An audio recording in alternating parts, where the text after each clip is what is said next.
Hi everyone, and welcome to the Curl Pearl Girl Knits Podcast, episode 10. Oh my gosh, this is amazing. Already episode 10. It's crazy.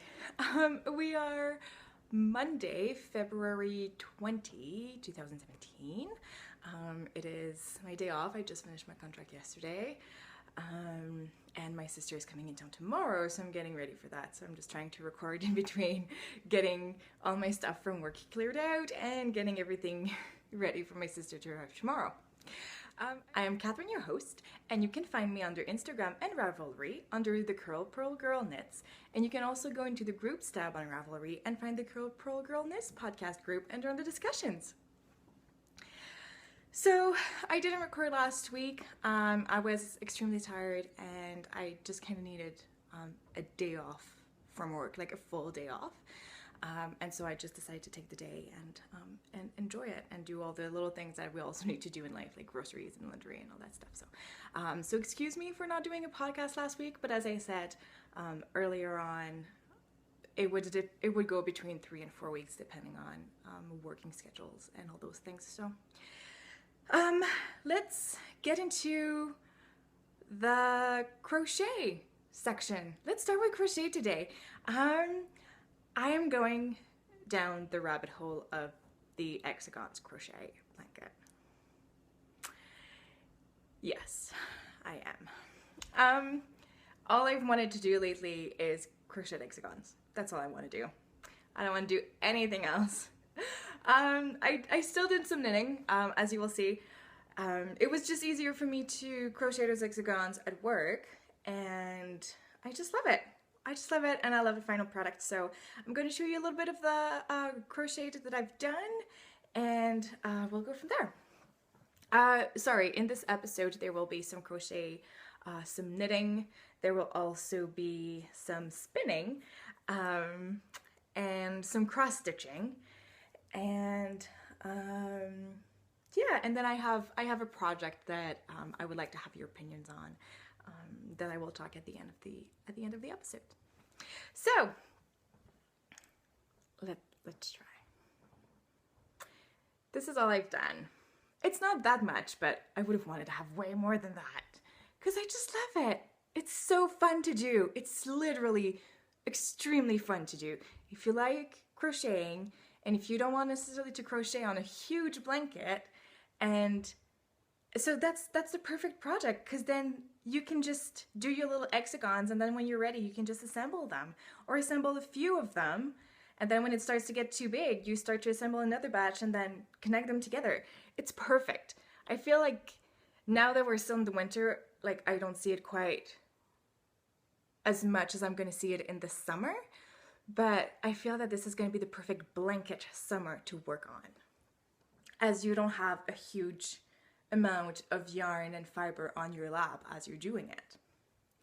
So in the big version of the crocheted blanket, so on the winter one that I called, I've made 4 squares out of the gray yarn that I had for the hats that I showed. I showed the yarn in the last podcast, and later on you will see the hats from a previous video in this podcast. So 4 of those. Now there's going to be crochets, hexagons everywhere. I only have 2 of the blue one because I did a bigger rib, on this hat, so I have a little bit less yarn for it. Oops. And I had 8 out of those dark green. Yeah, I don't know why this yarn I can't show really the perfect color that it is. Under any lights, it just never really shows. It's really pretty in person. It's a dark green with a dark blue matched fiber in it. So I have 8 of those because I did a really short hat with only a 1-inch rib around. So I had way more of this one. And I had another 4 out of the purple one. And all those yarns will be talked about in the hat segment. So I don't want to talk twice about the same thing, because I know sometimes I do. And I've done 2 other whites that was done from the leftover Cascade Eco Duo from my sweater, only because the ball was really small and I was just like, might as well crochet it now and then be done with the ball. So 2 of those. I'm not too sure yet with the big winter one if I'm going to do white and beige middle section, or if I'm just going to do beige. I'm going to crochet a beige one and then I'll assemble it, and I'll be able to check it with the white beside it, because I have way more beige than I had white, and I just don't want the white to look weird in the middle of the blanket if they're just sporadic. So I don't know if I'm going to use it as the outer side of the hexagons or in the inner side of the hexagon. So when I'll be able to have 2, I'll let you know. And then in the smaller versions, which is the summer, spring, fall blanket that I called, I have one center, one inside hexagon piece, which is the Illuminati Baby Llama yarn that I talked about previously. I need to make more centerpieces. And then I have 6 of the green, Regia one. If I come too close, we're losing the light. But those were my partner's socks, which were also my January Mystery Monthly sock for the knit along. And I'm going to show you the socks in just a little bit in the knitting segment. So I do have 6 of those. I do have 4 more of the special Doctors Without Border yarn that I had. And I have 4 so far of hedgehog fiber. It was a special colorway last summer. I don't remember if it was July or August, but it's in the minx colorway. Sorry. And I just love those. I'll try to, if I can, I'll try to insert a picture of how it looks like under blue light, because I work under blue light, as I mentioned before, and it came out like highlighting colors for the orange and the yellows. It was pretty cool when I took the ball out the first time for my break. It was bright. I'll try to insert a picture for sure.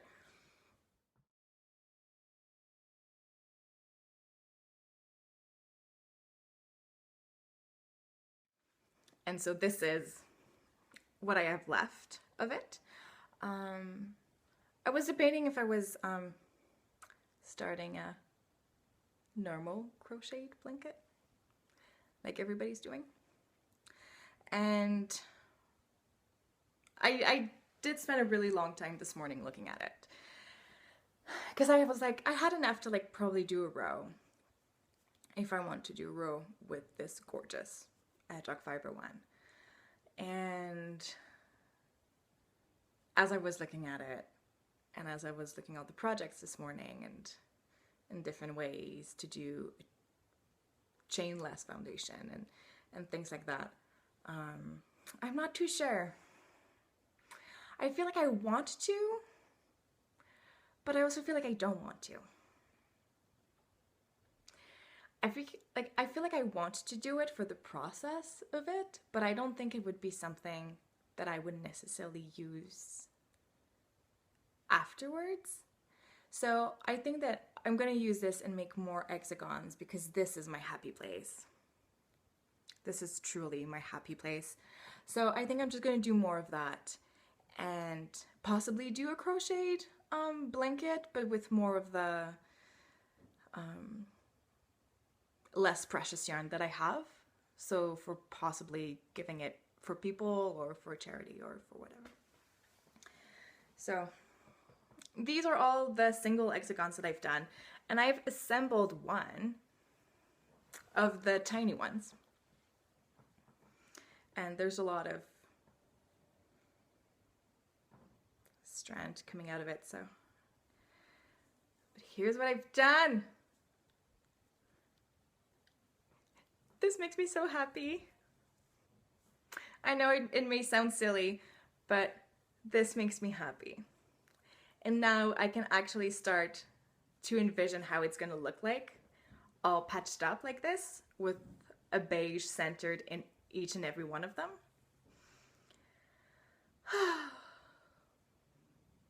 It took a long time to assemble though, because I did, so I hand attached them, because there's a way that you can crochet it as you go, and it will basically, it will join the two corners over here. So let me take those two.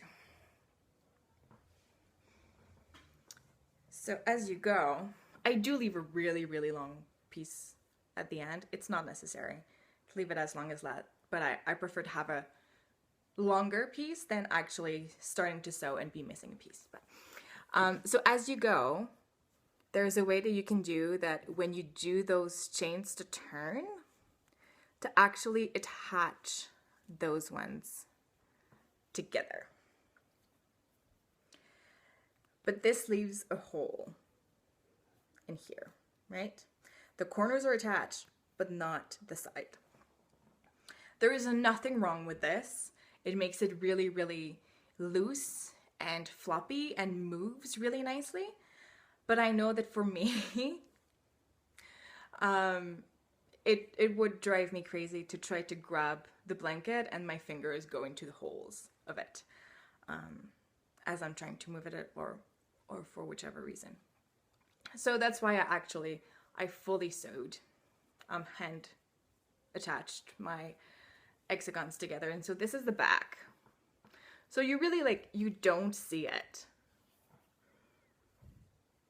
which is fantastic. And this is the front.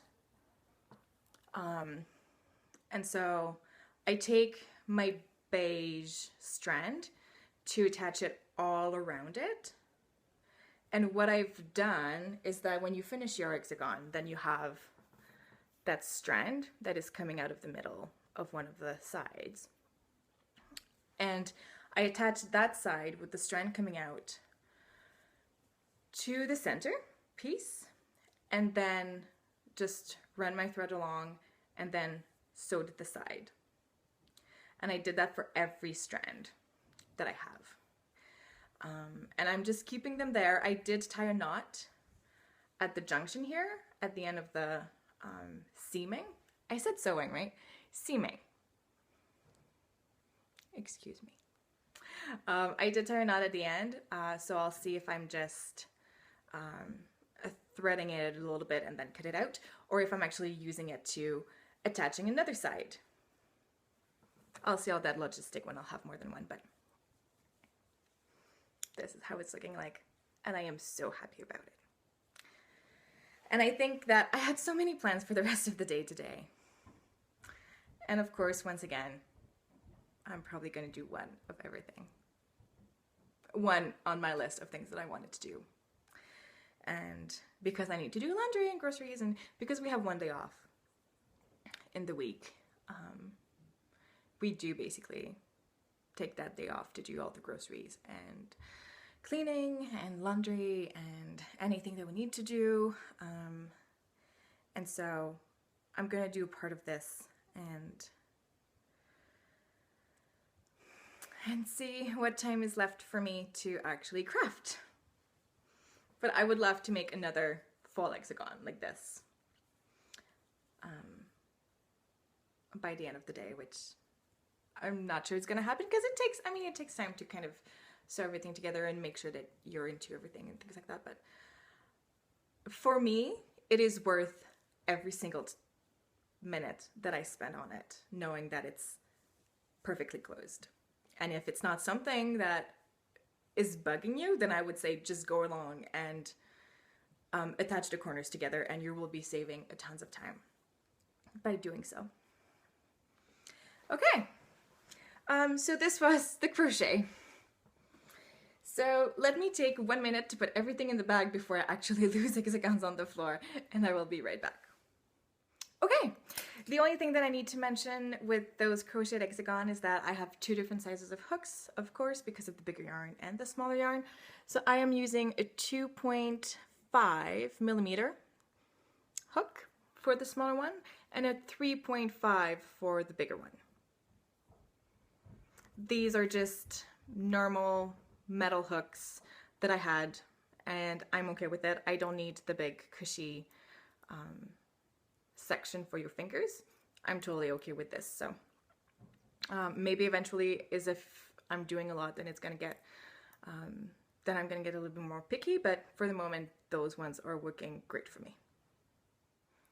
Okay, let's talk about knitting. So let's talk about the finished object first. I did finish my pair of the January month for the Mystery Monthly Suck-Along that I am having on this group. These are for my partner, so they do look loose on the sock blocker. As well, I did not weave in the ends because I know that if I would weave the ends, he would wear them, and I wanted to stay nice until the podcast was done. So, ends unwoven, but as soon as the podcast is over, I will weave in the ends. And so here are the socks. As I mentioned, like the sock blocker finished about here. He has really long feet, as I mentioned before. So I did a rounded toe. And then I did 80 stitches, 80 rows across.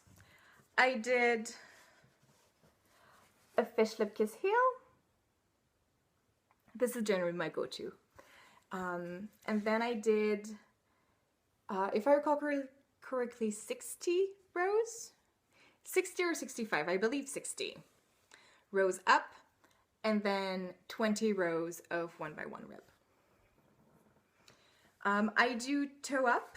This is how I always do my socks. Toe up, and this yarn is the Regia Perfect socks. So basically, how the ball is made is that you have a piece of yellow yarn in between the 2 sections of yarn that will allow you to have 2 perfect matching socks. So what I did, I just wind it up, I cut it out and wind it up into 2 little cakes so that I would be able to do it 2 at a time on 2 different needles. Those are knitted up on 2.5 millimeter needles. They are my Knitter's Pride. I don't have them with me, but I've been showing up in pretty much every episode so far. So they're okay. They're not my preference needle because I like metal needle and those ones are wood, but it is what it is, right? I couldn't find anything else on my local yarn store when I was looking for it. So here are the 2 socks. As you can see, they are perfectly matching. The only difference that I've done is that on the photo, as you can notice, they do put the big blue section at the cuff, and I like to put them at the toe. Because you will most likely see the toe if you're in the house and not wearing shoes or things like that, then you will see cuffs because of the pants coming over it. And I did a stretchy bind off, but it's stretchy but not flare. Let me take it off. Oops. So as you see, my bind off is not flaring like some of the stretchy ones are. It takes a little bit of, like the first time you actually do that technique, it takes a little bit more time to actually like get adjusted to it. But when you get used to it, it's perfect. It's my go-to. I'll try to link the YouTube video that I'm using for it in the show notes for this episode so that you can have a look and see if it's something that you like. Last time that I showed you those socks, I was right at the heel section. So both foots were done. One had a heel, one didn't have a heel. And so I finished the heel on one and then finished the legs on both. And my sock blockers are the sock blockers from the Lupiu with the gorgeous little sheep. I love them. I love them. So this was my finished object.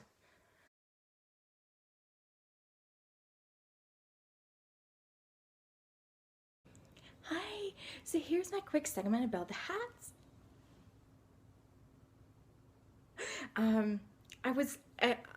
I just can't record a podcast today, so I've decided to just record a slight segment that I am putting into my podcast that I'm doing next week. So technically, I'm a week in the past, basically.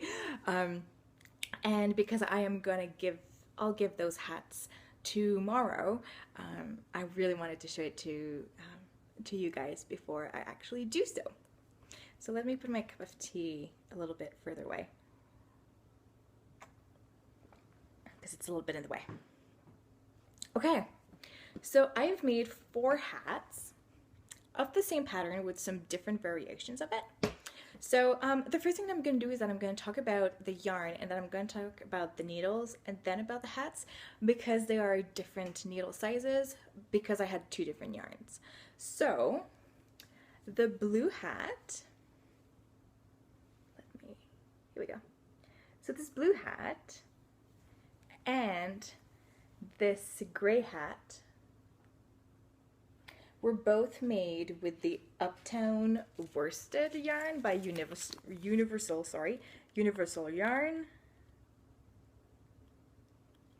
This is 100% acrylic, if I recall correctly. Yes, 100% acrylic, and you have 180 yards per skein.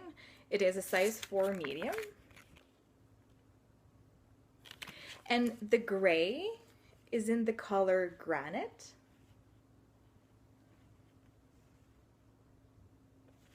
And the blue is in the color Little Boy Baby. Little Boy Blue. Little Boy Blue. So Little Boy Blue is color number 309. And Granite is color 354. And then for the other 2, we have the purple over here, and we have that green. Oh, here we go. Every photo that I've took of that green one ends up being black because it's kind of a dark green, but it's a green with some bits of blue in it. It's really gorgeous. And there's no light that can make it justice right now. So those 2 were the Ultra Alpaca Barbaroco. You have 215 yards per skein, and there's 2 different colorways, and I don't remember which number is which. So one is color 6283, and the other one is 6285. So they're pretty close to each other, even if they're 2 completely different color. So I have a little bit left. I have a little bit left of everything, actually, and I've already started to make hexagons out of it, which I'm going to show in the rest of the podcast. But as you can see, oops, here we go. So as you can see, one has a little bit of it's smaller in diameter than the other one, and so because of that, I had to change my needles to kind of achieve the same sizes. And so the gray, remember, the bigger one is the Uptown worsted, and the smaller one is the Ultra Alpaca. And so for the Uptown worsted, I did use what the pattern was calling for, which was 4 millimeters US size 6 for the rib section. And then when I transferred on to the pattern section of the hat, I did transfer to 4.5 millimeters, which is US 7. It's a little bit dark, isn't it? Here we go. So one beside each other.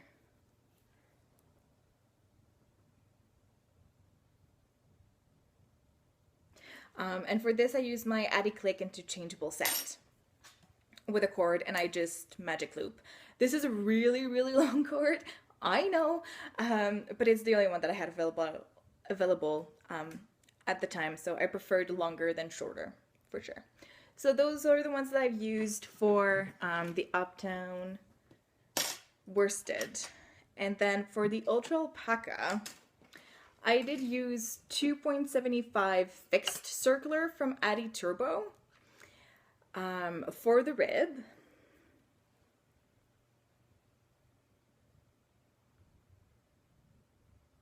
I don't mind the fixed circulars. I mean, they're Addies and I love them. So I haven't used them for years and I don't even remember why I bought those. But they're lovely. They were great to work with. Just pointy enough to actually get into everything, but not pointy enough to actually split the yarn. And then for the pattern section of the hat, I used 3.75. Yes, a 3.75. I'm gonna try to get as much light as I can. Here we go. Those are kind of special needles.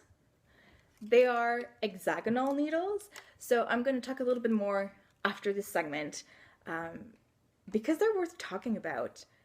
I love them. I really, really do. So I'll talk about it more in just a little bit if you want to stick on. Hexagonal, first time I've ever used hexagonal needles. But they were great. And these were 16 inches fixed circulars. So this is what I used needle-wise for the toques. The pattern is the cabled men hat or men cabled hat? Men cabled hat, I think. And I'll put the information below of who made it and the exact name in case I'm making a mistake right now. And so this is the original pattern, which is a 1x1 rib. 1x1 rib for about 3 inches, and then you knit the cable section for as long as you want, basically. I think she say for, I think it's about like 7 inches or so, and then you decrease. So this is the original pattern, and then I just added a great and fun purple pom-pom on it, because pom-pom makes everything better, right? So that's one.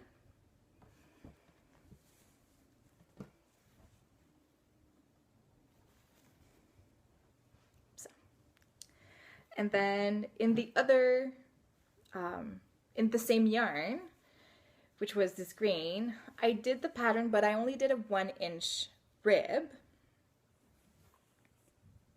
Is right here. And I didn't do the alternated stitch in between the cables. I just plain knit in between. Just make it a little bit less busy. This one is really hard to catch the light with. I think you can have kind of an idea like this. And this one. See the alternated stitch over here.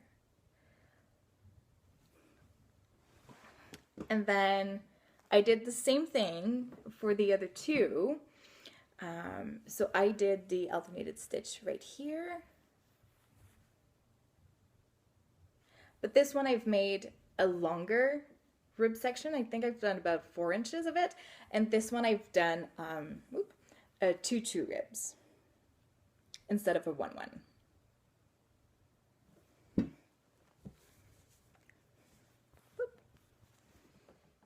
and added a great white pom-pom. The reason why I did that with this one is that the person that I'm giving it to has a coat from that color, which has white fur around the wrist and the collar.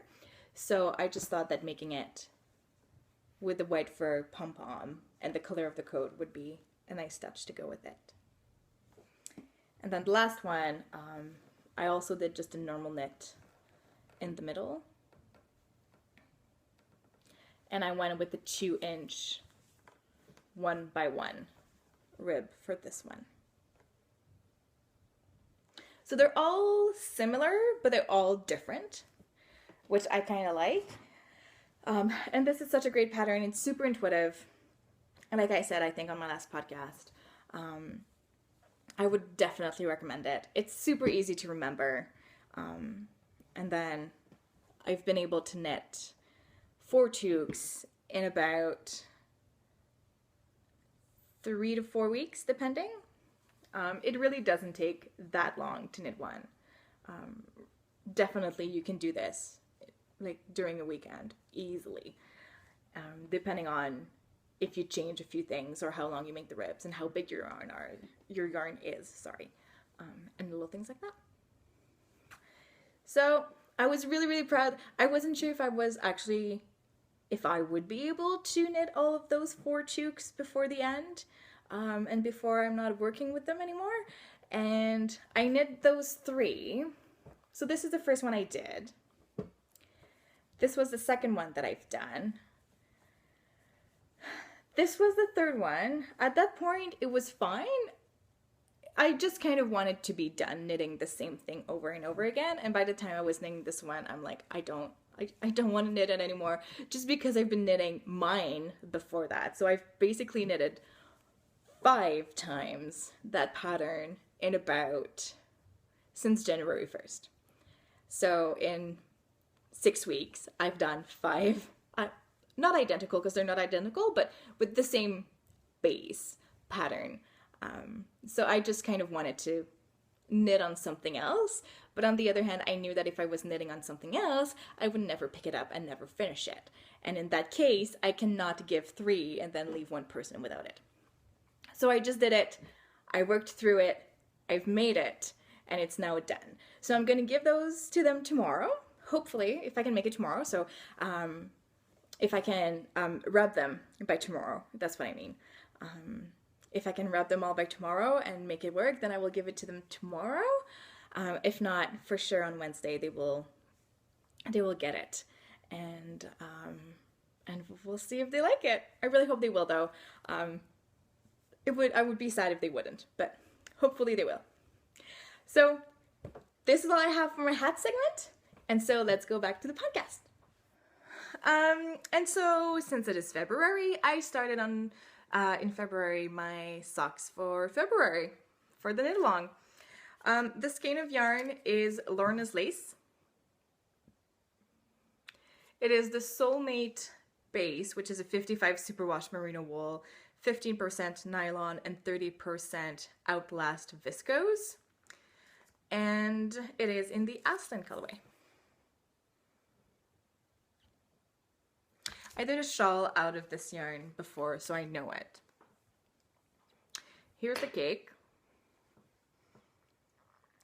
It's beige and a light gray and some white. I had a lot of trouble with the skein that I had. It was just so tangled. It was so tangled. I wanted to wind it up by hand, and it was at a point where I couldn't wind up by hand. So I had to put it on my Swift and really slowly wind it up and undo all the little twists and things, and it took me a long time. And then in the cake, because of all that undoing, it ended up having knots in it, so I had to re-cake it a second time. And when I re-caked it a second time, it ended up being super loose for a reason that I don't know. Maybe I was just super, I don't know. So I had to re-cake it 4 times, I think. And I heard people saying when you recake your skein, so you take your skein, you caked it first, and then you take the cake and recake it a second time. It will prevent the coning that sometimes happens. just like this. This is not a big cone, but it's still a cone. I re-kicked it 4 times, so I don't know why I still have a cone. But, oh well, there's way worse things than this. So, I was planning on doing a pattern with this socks, but then I decided to start it and test some 9-inch circulars. So then I decided that I should just go with the 9-inch vanilla sock and get used to it before actually adding any patterning. So here's the socks. I only have one, which means I may not finish before the end of the month. I'm actually debating if I should go back on magic loop or not. Here's what I've done.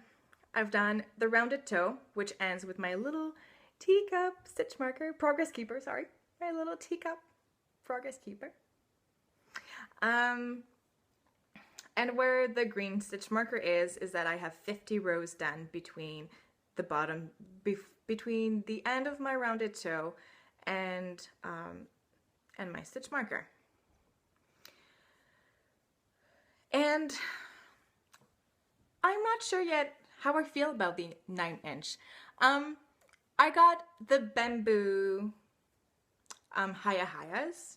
They are a 2mm needle because they didn't have any 2.25. And I took the bamboo because it's the only thing they had in my local yarn store. Everybody that knows me knows that I am not a bamboo fan at all. There is nothing wrong with those needles. They are great needles. The bamboo gives you an extra drag, basically, which is not necessary in a case of a 9-inch because you actually want it to fly and go really fast. And so right now it's not going super fast. I'm really trying to find some Chiagu's 9-inch circulars in the 2 or 2.25mm range. The only places that I found it was in the States, and the shipping is not worth ship for one pair of needles. So if anybody knows a great place where to find them here in Canada, that would be amazing. Because I really want a pair of Chiagu metal needles, 9-inch, in the 2 or 2.25, and I don't know where to find them. I looked on Amazon, but they were really expensive on Amazon, so I'm trying to not go through that route. I like metal needles. That's my go-to. And so I wish I would be able to find something. I even looked for the Haya Sharps, but they still didn't had the Haya Sharps ones. The only one that they had, literally the only one, was the bamboo ones. So I'm trying to not give up on the 9-inch. I don't hate them. I don't adore them. So because I don't hate them, I think if I try another pair of needles, it might be slightly different. But we'll see. We'll see. I did debate to go back magic loop on those pairs, but like I say, I do not want to give up. So I will continue to do it with the acknowledgement that I may not finish my February pair of socks before the end of the month, but I would love to finish a pair on a 9-inch. So it's coming along, just not as fast as I wanted it to, sadly. But I love the yarn though. It's gorgeous. Let me put this in back. It's really gorgeous. So here we go. I do believe I have another skein of this in one of my other months, so I may do the patterning on magic loop with that pair instead. Another project that I grabbed again that has been resting for a little bit is my mystery. It's the Romy Hill Mystery 2016 shawl. It lives in my minion bag that I've done last summer. And I'm on the border And the border is just taking way too long for me to appreciate the process of it. I loved all the process of the shawl. It's complicated and intricate, but I love it. It flew by. Like, everything was fine with it until I got to the border. It is an applied border. Oops.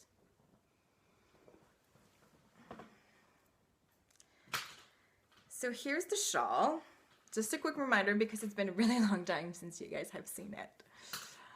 So here's the shawl. It will be much better when it will actually be vlog and you guys can actually see the really nice lace work over there. And the border. Point, point, point. So the little ladybug is where I was the last time I showed it to you. And I've worked all of this in the past week.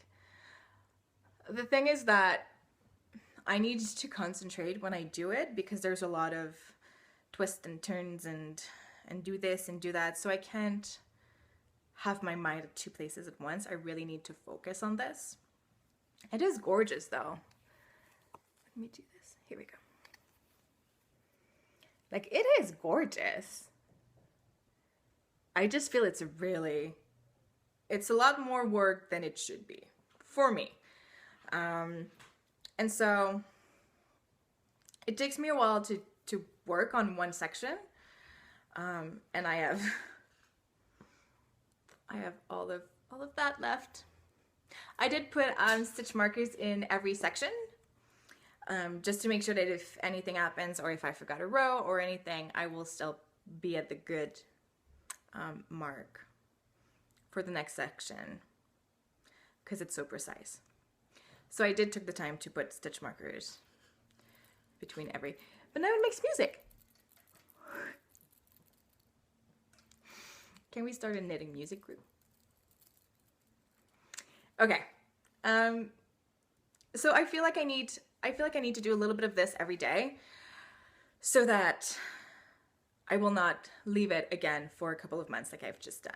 I think I just need to knit it through and stop thinking about how I don't like it and how it takes me such a long time, and I really just need to get it through. I will be so happy when this is going to be done because this is gorgeous, but I need to get it through. The needles that I'm using, I believe, are the 3.75. Yes, 3.75 millimeters, so US 5 needles. This is my Addy Click interchangeable set, which is the one I use for pretty much everything. The yarn is hedgehog fiber, both of them.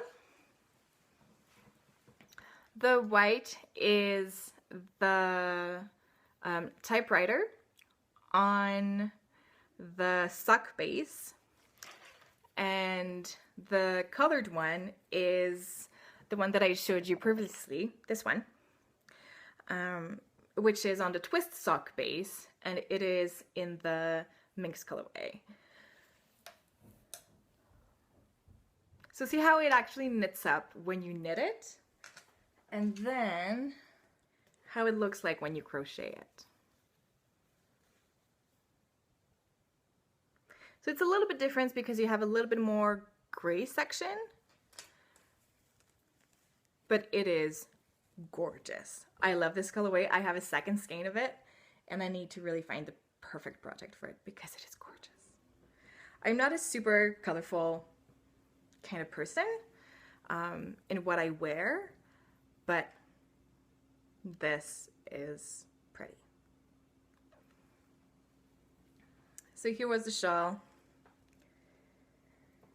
I don't think it will be done by the time I podcast next, but who knows? Goals are always nice to have, right? And so this is what I had for knitting. So let's talk about cross stitch. I do have a little bit of cross stitch, not a whole lot, but it's a start, so I'm going to show it. If you remember in a few podcasts ago, I talked about how I wanted to have 2 stocking as decorations in my living room, one that would say Merry, one that would say Christmas. I finished a Christmas one before last Christmas, the Christmas 2016, which I showed you guys, and so I've started the other one for the Merry part of the stocking duo, which is this little guy, and so it is the Dimension Dolly Trio stocking. Here we go. Which is super cute. I like it. It's adorable. And the only thing though, as you noticed, this is on a white fabric, and the other one that I had was on a blue fabric. And since I kind of wanted them to match, I did interchange. I have a third dimension stocking in the same line as this one and the other one that I've done, which is an owl one, and the fabric is blue. So I did interchange the white from this one and the blue from the owl one. Now I just need to see, if you see there's like a blue hollow around the snowman, so I just need to see how this will actually show on the blue fabric. If it doesn't show well, I'll change the colors, and I'll go with the color that actually have a nice contrast with the blue of the fabric. But I think that having both be in the same color, I think will be a little bit better than a white and a blue one. So here's my little start. Here we go. So I've started the hat. The hat. The little curve over here, it's the curve of the blue that is around the bottom of the hat, and then the hat goes up, and then I've started there because that's the end of a page, as you see, and then I'm planning on doing all the up part of it, so finish all of that page and then get into the other section and finish all of that page. That's my goal. And so this is the blue fabric. It's the same count though, so it is a 14 count Aida. That isn't it. So 14 count, and I do 2/1. Let's stock spinning. I didn't want it to take my bobbin out of my wheel just because it's a really thin and it is a really delicate fiber to work with, so I didn't want it to just like rip it off and reattach it and risk having a little bump on that section. So I thought I would record closer to my wheel today and show it to you. So here we go. Isn't it beautiful? Look at those colors. Look at all those variations of green. There's also some blue in it, but the blue is hidden under some of those green. So hopefully as it gets fuller, I'll be able to show you all the different sections. So this is gorgeous. I love it. I love it. Love it, love it. So let's talk about the fiber for a second. The fiber that I got, it's this gorgeous piece. So see the pieces of blue over here that you're not seeing right now. You're seeing those 3 greens, but not quite that blue yet. I had some, but like I say, it's hidden in it. It is from the Wacky Windmill.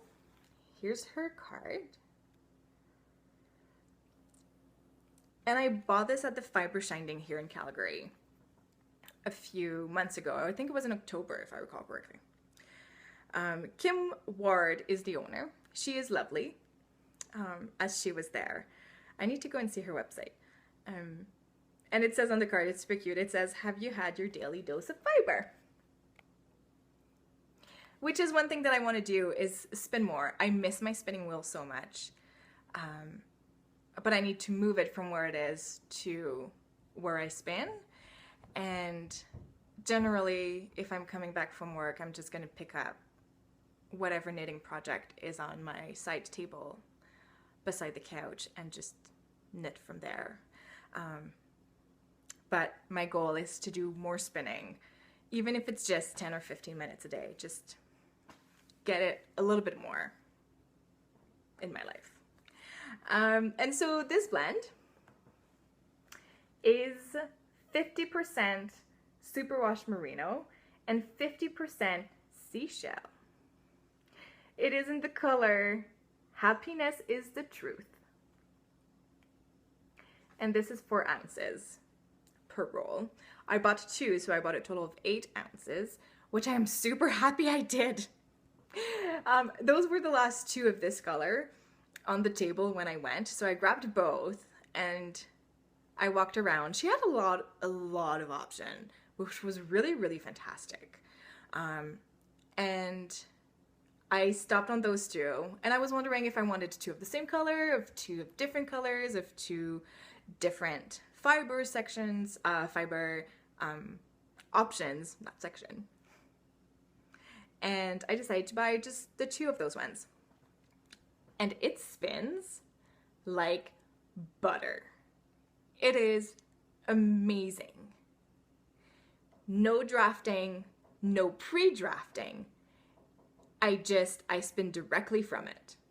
And it is amazing. I have never had a fiber blend dyed, bought from somebody before, that I didn't have to do anything to it. This is one of them. So if you're looking for a great fiber to spin without having a lot of pre-work to do for it, this is an amazing option for you. I don't know if it's because of the seashell or if it's just how she works, because I don't have another blend from her, but it's perfect. So if you look at my wheel, I literally go directly from the braid and spin it directly from it. And I didn't pre-draft it, and I don't draft it as I go. I just draw from it and spin. I do it short draw, just to have a bit more control. Since I am doing a really thin spin, I'll be able to show it a little bit more for you when the bobbin will be actually full and I can take the bobbin out of there, how big it is. But it is a thinner spin, so I just do it short draw to be able to have more control on that. But that's it. It's gorgeous. So if you have the chance to buy from the Wacky Windmill, I would say go ahead. It's completely worth it. So this was for spinning. And then let's do a little bit of bladder. I will show you the yarn for the February mystery monthly sock along price. The one from January was the one I'm knitting. Ironically, it was the Lorna's Lace Aspen colorway that has been given, and Rose won it. So congratulations, Rose. You seemed really happy on the Ravelry group. So if you can private message me on Ravelry, with your informations, and then I will be able to send that to you when I will do my first shipment of the 4 first winner. The only reason why I'm doing 3 shipments throughout the year is that I'm doing it every 4 months, so that if one person wins more than 1 skein of yarn, then I can just ship 1 package, and just try to save a little bit of the cost of shipping, since shipping costs a lot. And so yeah, so here we go. Congratulations, Rose, once again. It was so nice. Rose and I were part of a swap at one point, and that's how we met. And I was so happy to actually draw her name in there. So it was wonderful. So the February yarn will be the Drew Emborski Sarcastic yarn. I will draw both for one price because they are the same base, just in different colorway. It can be a nice color work, or you can use it separately. You do whatever you want. It's your yarn. So this is going to be the February price for this month.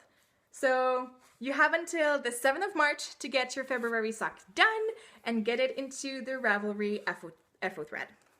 Just a quick reminder, on the Ravelry group, there is a FO thread and there is a chatter thread. So I have to delete any chatters that ends up in the finished object thread.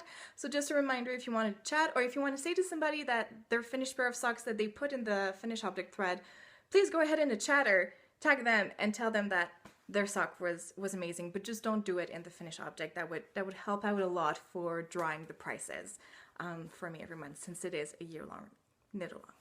So thank you for all of your understanding on that. So if I did deleted anything from you, it is nothing personal.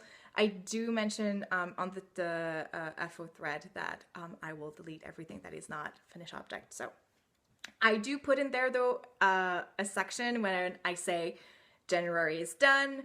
Now every sock that needs to be posted here or the February onwards and things like that. But this is the only thing that I post in there. It's just like the end mark of the month and then going forward. So, yeah.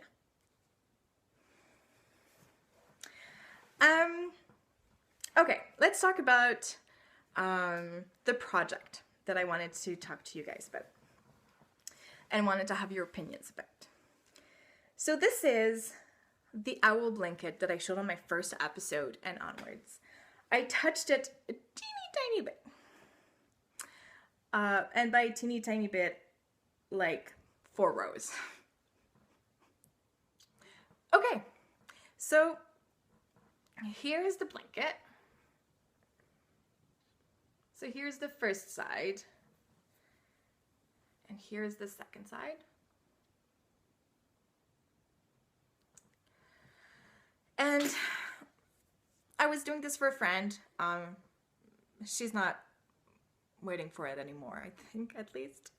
We talked about this a couple of times. I just want to figure out what to do with it before I actually emailed her.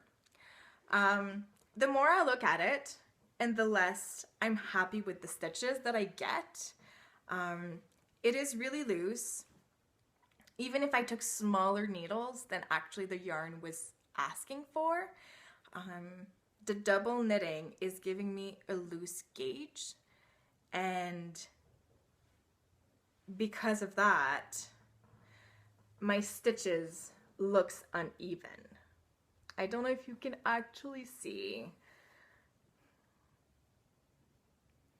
So I'm just, the more I look at it and the less happy I am with the stitch look of it. So I'm wondering, what should I do? Because even if I finish this blanket, I'm still not going to be happy with the stitches of it. So I'm wondering, is it better to just stop and admit defeat and frog it? Should I, if I do frog it, should I restart it and just knit it in the round and knit like both sides in the round and then just attach a few points? Should I just knit one side of it and just put fabric on the other side? Or should I just do something completely different? Something that I know that my stitches are going to be fine. But yeah, because even, like if you see, I don't know if you'll see, like look how this stitch looks so weird. And this never happened to me before, so I think it's the double knitting process that is tricking me at some point. And like, look at the border. Like it just looks sloppy. And I am a perfectionist, and none of my projects are sloppy. So I don't know what to do. I've never admitted defeat on any project before. They sit for a while, but I always finish them. And I always conquer them. The ones that are a little bit more trickier. But I don't think that there's a way I can make this one a good one for me. Because as I mentioned, even if I finish it, I'm never going to be happy with the stitches that I have. And I can't give something that makes me look, that I feel so sloppy having made. Like, look at that. And so I don't know, like I did go down sizes of needle to prevent that. And it did not. So, what do you guys think? What do you guys have a feeling about? I mean, don't get me wrong, as much as I'm not happy with the stitches on it, it would still break my heart to frog it. Because there's just so many hours in there. But on the other hand, I wouldn't be happy giving it away. So if you guys have an opinion about it, please leave a message below or go on the Ravelry group under today's show notes and leave a comment there. I would love to know if you guys have encountered this problem before and what have you done for it, or even if you haven't encountered that problem before, what's your thought on it? What is your thought? But that was the blanket.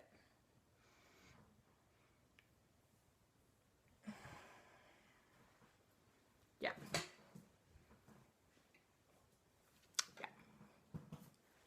And the one last thing I want to talk about is I'm starting again on my knitting crafting journal. I've tried in September and it failed miserably. So I did it in September and that was done. No, I did it for 1 week in September and then I was done.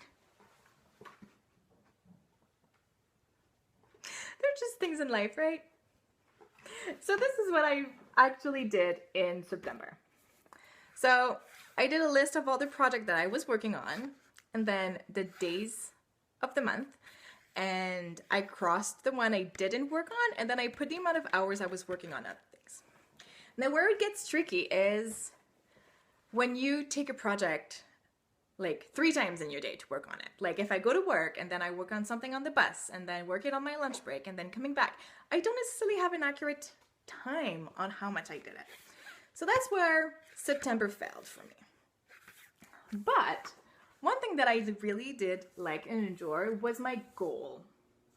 As I was going, I was writing down goals that I wanted to accomplish, which was as silly as like for my cross stitch project, for example. I just had a list of goals that I had. So like finish Mama Bear, finish Snow, finish Snowflakes, and all those little things. And I was just crossing the one that I was actually accomplishing. And that was great. And even if it goes without saying, like my shawl number 2, finish color A, B, C, and D. Like, of course, when you finish color A, you'll go into color B. Like, it makes sense. But just the thing is like, okay, this month I am actually trying to finish color A, B, C, and D. So I will work on it to try to go towards that goal. But it was also a way to actually kind of balance everything out. So to work on cross stitch, to work on shawl number 2, to work on shawl number 1, and to like find goals inside like each project that I could accomplish and then move forward from there. So that I really did enjoy having this. So what I'm trying right now, I've decided to start in March since we were halfway past February when I actually did this. So I'm going to start with March 1st and then go from there. So here's what I'm putting in my journal and we'll see how it goes. I'll keep you posted, see if it worked or not.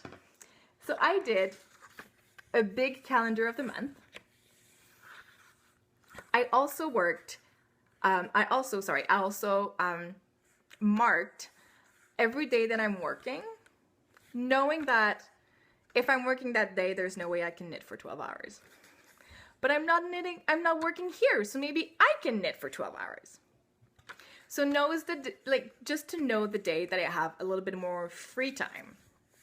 And knowing that if I'm working, I'm going to take the bus. If I'm taking the bus, I'm most likely going to knit a sock. And just little things like that, right? So to have kind of like an overview of that. I also did put my planning podcast dates. It doesn't necessarily say that it's going to happen. It's just in the planning, right?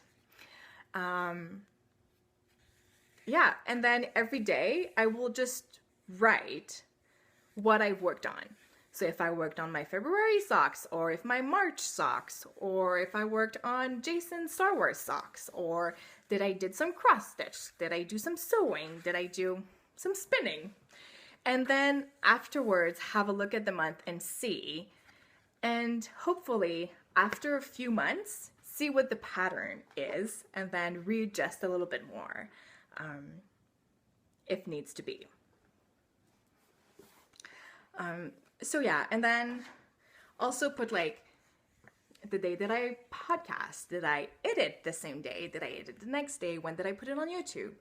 And all those things, because I normally try to podcast, edit, and start downloading it on YouTube on the same day. But this is like, it's everybody that has a podcast knows how long it actually takes to do that. And so maybe it's better if I do a little bit every day.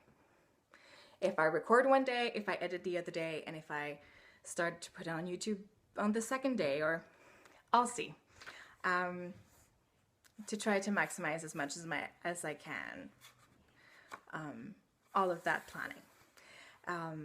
And then beside it, I did 2 columns. I did 1 goal and 1 finish object. And so I will do the goals that I did in September, because I did really enjoy having this over. So I will wait until the last day of February to actually put the goals for the next month in, and finish object. And as I finish an object, I will also put the number of skeins that I use for it. The point of doing this is to actually be more accountable for the number of skeins that comes in my house and the number of skeins that gets out of the shelf. I do want to knit a bit more from stash, as a lot of knitters say. I know. I was reorganizing. As I mentioned previously, my sister is coming tomorrow, and my stash is in the guest bedroom.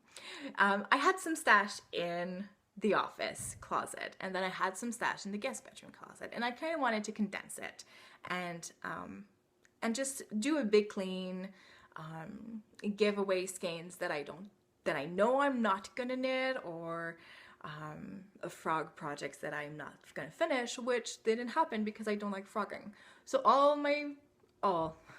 by all I mean like 2 projects that are in there not completed will be eventually completed. And just reorganize it better and place them better, and the skeins that are taking more space in the skein than in a cake, to cake them up so that it would take less space, and just a little thing like that. And divide my hand spun, divide my more precious ones like hedgehogs and all those ones, and divide the more commercial ones that I have from when I started to knit. And so I did all of that. The point was to try to clear as much as I could from the office closet, so that we can actually use the office closet as a library shelving kind of unit instead of my stash. But it worked out really, really, really well. I don't know if you guys are interested to see. If you are, just leave a comment below, or in under the show notes for this episode, and maybe in the near future I will show you what I've done. But it did work really, really well. I've been able to condense the space that I use quite a bit, and I still have some space in the guest bedroom for the guest to actually have drawers and the drawer unit and all that little things. So all of that to say that I just want to be I would love it to have a bit more skein leaving my shelf than coming in. I know that's tricky, because it is, but that is my goal. So I'll see if I'll be able to actually accomplish that in 2017. And even this morning, Puppy Yarn is having a sale. It's a 15% off sale, and I think it's until the 23rd of February. So if you have a chance, go ahead. She has super, super amazing colorways. I love Puppy Yarn. And the first thing that I did when I saw that on Instagram is actually to go on my computer and look at it. And then say, oh, this one is beautiful. There's only one left, and it's a gorgeous colorway. So I'm just gonna go and get it. And I did not. I was really good. I slowed down. I didn't do it, which is good in a way. As I was cleaning everything, I was kind of like rediscovering yarns that I have that I forgot that I had. And I think that's why I was like, I need to use a little bit more of my stash more than anything else. So this is why the finished object column is there. To have an overview of what will be done and how many skeins were used for it. I will not count the hexagons in there because hexagons are made from scraps. So unless I finish one of like the Illuminati beige yarn that I have in the middle, then this I will put in there. But all the other ones are scraps, so I will not put that in there. And so the only difference is that since I'm starting in March, I will still put and do a line underneath it for the 4 hats that I've done at the beginning. And in January, I mean, not at the beginning, in January, because they took 4 skeins out of my, not really out of my stash because I bought the 4 skeins for the 4 hats and knit them up. But I will still put them up as skeined used because, and this is the last part of this, I'm gonna hide this one. I am doing a purchase tracker in which I put down the dates that I bought, what I bought, and how much I spent. And I do put in the how much I spent, if it was a gift card or if it was actually my own money. And I've put my January one with the 4 skeins that I bought for the hats. I did put it in there. And so that's why I'm going to put in the finished object as that skeins that left my stash, because I did put them in the purchase tracker as skein entering my stash. And I'm doing this to also just, because as every knitter just know, it can actually adds up pretty quickly. And I will not stop myself if there's really like something special that I would want or anything. Like I'm still gonna go for it. I'm just gonna be more mindful of which one I go for compared to other ones. So as I say in my video, I wanted to talk to you guys about a special pair of needles that I had. You will see them in the video, but these are hexagonal needles. So you know how there's some square shaped ones to have like a better hold on it? Those ones are hexagonal. I had them as a price in one of the subscription boxes that I had at the time that I'm not subscribing to anymore, but those were amazing. I do not like wood, but I liked those.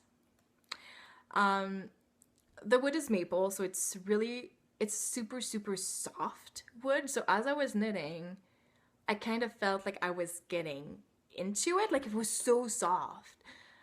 But there's no damage to the points, like at all. Oops.